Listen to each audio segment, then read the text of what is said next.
किस्से गलियारों के पेश करते हैं सादत हसन मंटो की लिखी कहानी फरिश्ता।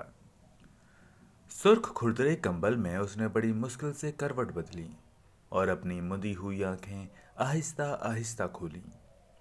कमरे की दबीश चादर में कई चीजें लिपटी हुई थीं जिनके सही खद्दोखाल नजर नहीं आ रहे थे। एक लंबा, बहुत ही लंबा, न खत्म होने वाला दालान था या शायद कमरा जिसमें धुंधली धुंधली रोशनी फैली हुई थी। ऐसी रोशनी जो जगह जगह मैली हो रही थी। दूर, बहुत दूर, जहाँ शायद ये कमरा या दालान खत्म हो रहा था, एक बहुत बड़ा बुत था जिसका दराज कद छत को फाड़ता हुआ बाहर निकल गया था। उसको बुत का सिर्फ निचला हिस्सा नजर आ रहा था जो बहुत पुरहैबत था।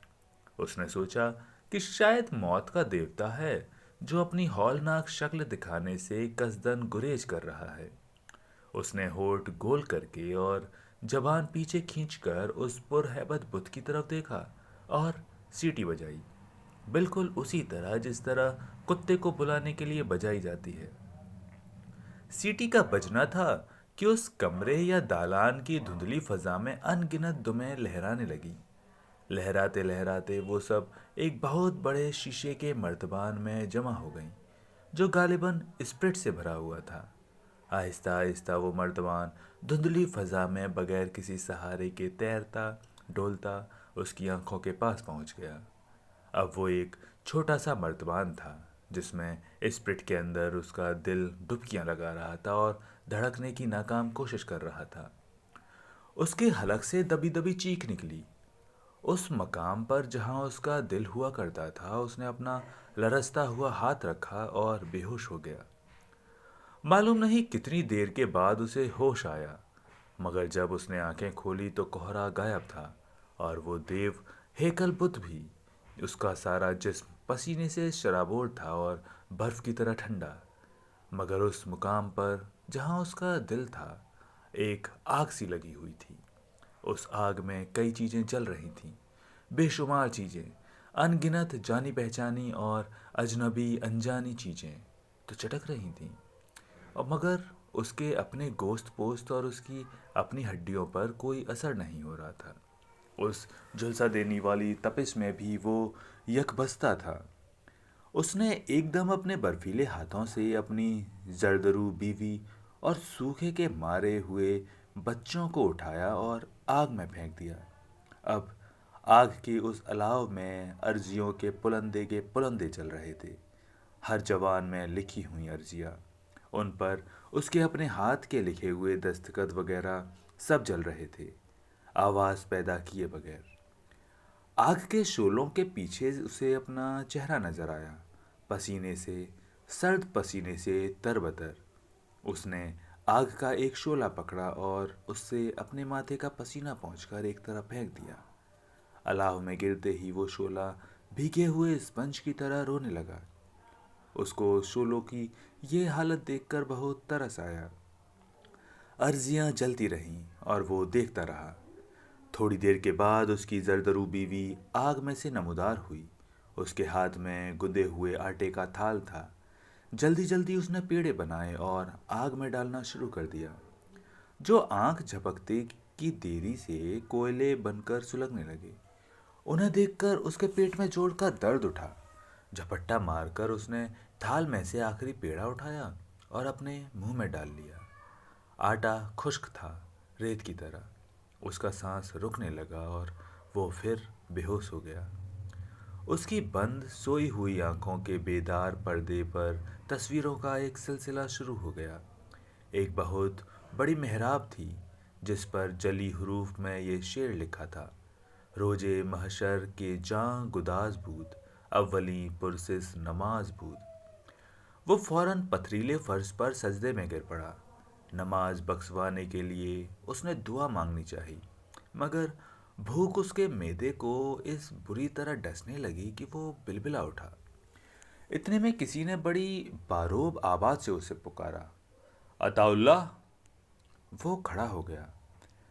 मेहराबों के पीछे, बहुत पीछे, ऊंचे मिंबर पर एक शख्स खड़ा था। मादरजाद बरहना उसके होंठ साकित थे।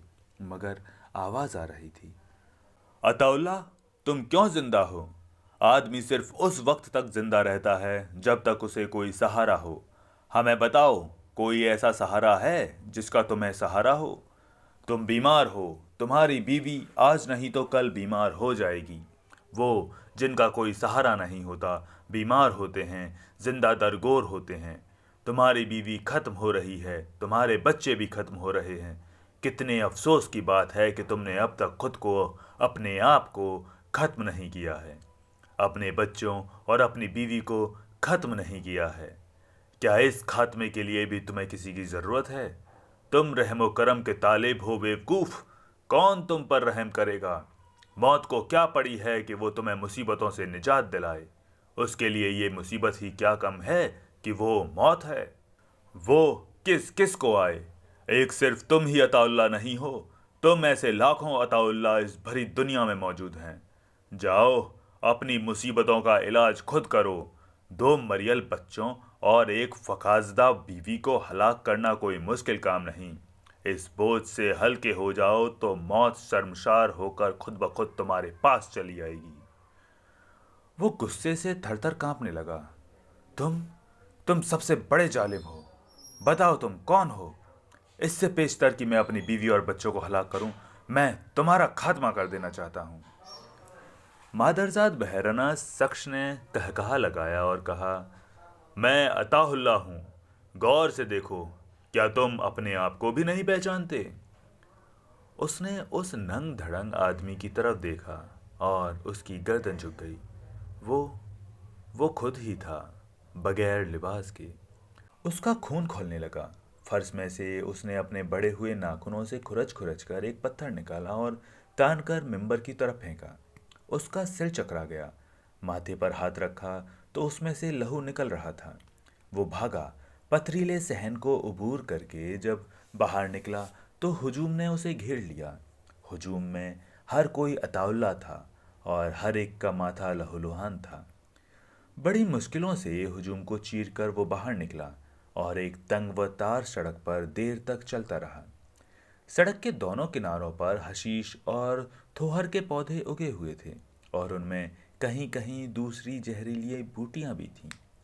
उसने जेब से बोतल निकालकर थोहर का अर्क जमा किया, फिर जहरीली बूटियों के पत्ते तोड़कर बोतल में डाले और बोतल हिलाता हिलाता उस मोड़ पर पहुंच गया जहां से कुछ फासले पर उसका मकान था, शिकस्ता ईंटों का ढेर। टाट का बोसीदा पर्दा हटाकर वो अंदर दाखिल हुआ। सामने ताक में रखी मिट्टी के तेल की कुप्पी से काफी रोशनी निकल रही थी। उस मटियाली रोशनी में उसने देखा कि झिलंगी पलंगड़ी पर उसके दोनों मरियल बच्चे मरे पड़े हैं। उसको बहुत नाउमीदी हुई। बोतल जेब में रखकर जब वो पलंगड़ी के पास गया तो उसने देखा कि वो फटी पुरानी गुदड़ी जो उसके बच्चों पर पड़ी हुई है आहिस्ता आहिस्ता हिल रही है। वो बहुत खुश हुआ। वो जिंदा थी। बोतल जेब से निकालकर वो फर्श पर बैठ गया। दोनों लड़के थे, एक 4 बरस का, दूसरा 5 का। दोनों भूखे थे, दोनों हड्डियों का ढांचा थे। गुदड़ी एक तरफ हटाकर जब उसने उनको गौर से देखा तो उसे ताज्जुब हुआ कि इतने सूखे बच्चे इतनी सूखी हड्डियों पर इतनी देर से कैसे जिंदा हैं। उसने थोहर के अर्क की बोतल एक तरफ रख दी और उंगलियों से एक बच्चे की गर्दन टटोलते टटोलते उसे एक खफीफ सा झटका दिया। हल्की सी तड़ाक हुई और उस बच्चे की गर्दन एक तरफ लुढ़क गई। वो बहुत खुश हुआ कि इतनी जल्दी और इतनी आसानी से काम तमाम हो गया। इसी खुशी में उसने अपनी बीवी को पुकारा, जैना, जैना, इधर आओ। देखो मैंने कितनी सफाई से रहीम को मार डाला है, कोई तकलीफ नहीं हुई उसको। उसने इधर उधर देखा। जैनब कहाँ है? मालूम नहीं कहाँ चली गई है। शायद बच्चों के लिए किसी से खाना मांगने गई है या अस्पताल में उसकी खैरियत दरियाफ्त करने। वो हंसा, मगर हंसी फौरन दब गई जब दूसरे बच्चे ने करवट बदली और अपने भाई को पुकारना शुरू किया, रहीम, रहीम। भाई न बोला तो उसने अपने बाप की तरफ देखा। हड्डियों की छोटी छोटी स्याह प्यालियों में उसकी आंखें चमकी। अब्बा, तुम आ गए? उसने हौले से कहा। हाँ करीम, मैं आ गया। करीम ने अपने उस्तुकवानी हाथ से रहीम को झंझोड़ा। उठो रहीम, अब्बा आ गए अस्पताल से। उसने करीम के मुख पर हाथ रख दिया। खामोश रहो, वो सो गया है। करीम ने उसका हाथ हटाया। कैसे सो गया? हम दोनों ने अभी तक कुछ खाया ही नहीं। तुम जाग रहे थे? हाँ अब्बा। तुम भी सो जाओगे? कैसे? मैं सुलाता हूँ तुम्हें। उसने अपनी सख्त उंगलियां करीम की गर्दन पर रखीं और उसको मरोड़ा, मगर तड़ाक की आवाज़ पैदा ना हुई। ये आप क्या कर रहे हैं? करीम की आवाज़ में उसे दर्द दिखाई दिया। वो हैरत ज़दा था कि उसका दूसरा लड़का इतना सख्तजान क्यों है। क्या तुम सोना नहीं चाहते? करीम ने अपनी गर्दन सहलाते हुए जवाब दिया। सोना चाहता हूँ, कुछ खाने को दो तो सो जाऊंगा। उसने अर्क की बोतल उठाई। पहले ये दवा पी लो। अच्छा। करीम ने अपना मुंह खोल दिया। उसने सारी बोतल करीम के हलक में उड़ेल दी और इत्मीनान का सांस लिया। अब तुम गहरी नींद में सो जाओगे। करीम ने उसका हाथ पकड़ा और कहा, अब कुछ खाने को दो। उसको बहुत कोफ्त हुई। तुम मरते क्यों नहीं? करीम ये सुनकर सिटपटा गया। क्या अब्बा? तुम मरते क्यों नहीं? मेरा मतलब है, अगर तुम मर जाओगे तो नींद भी आ जाएगी तुम्हें। करीम की समझ में कुछ ना आया कि उसका बाप क्या कह रहा है। मारता तो अल्लाह मियाँ है अब्बा। मारा करता था कभी, अब उसने ये काम छोड़ दिया है। चलो उठो। पलंगड़ी पर से करीम उठा। थोड़ा सा उठा तो उसने करीम को अपनी गोद में ले लिया और सोचने लगा कि वो अल्लाह मियाँ कैसे बने। टाट का पर्दा हटाकर जब वो बाहर गली में निकला तो उसे यूं महसूस हुआ जैसे आसमान उस पर झुका हुआ है और उसमें जा बजा मिट्टी के तेल की कुप्पियां जल रही हैं। अल्लाह मियाँ जाने कहाँ हैं, और जैनब भी मालूम नहीं कहाँ चली गई है। कहीं से कुछ मांगने गई होगी। वो हंसने लगा। फौरन ही उसे ख्याल आया कि उसे अल्लाह मियाँ बनना है। सामने मोरी के पास बहुत से पत्थर पड़े थे। करीम को अगर इन पर दे मारूं तो उसने महसूस किया उसमें इतनी ताकत नहीं है। करीम उसकी गोद में था। उसने कोशिश की कि वो करीम को अपनी बाजुओं में उठाए और अपने सिर से ऊपर ले जाकर फिर पत्थरों पर पटक दे, मगर उसकी रही सही ताकत भी जवाब दे गई। उसने कुछ सोचा और अपनी बीवी को आवाज़ दी। जैना, जैना। कहाँ है वो? कहीं वो उस डॉक्टर के साथ तो नहीं चली गई जो हर वक्त उससे हमदर्दी का इजहार करता रहता है? वो ज़रूर उसके फरेब में आ गई होगी। मेरे लिए उसने कहीं खुद को बेच तो नहीं दिया? उसका खून खौल उठा। करीम को पास बहती हुई बदरों में फेंक कर वो अस्पताल की तरफ भागा और इतना तेज दौड़ा कि चंद मिनट में अस्पताल पहुंच गया। रात निस्फ से ज़्यादा गुजर चुकी थी और चारों तरफ सन्नाटा था। जब वो अपने वार्ड के बरामदे में पहुंचा तो उसे दो आवाज़ें सुनाई दीं। एक आवाज़ उसकी बीवी की थी।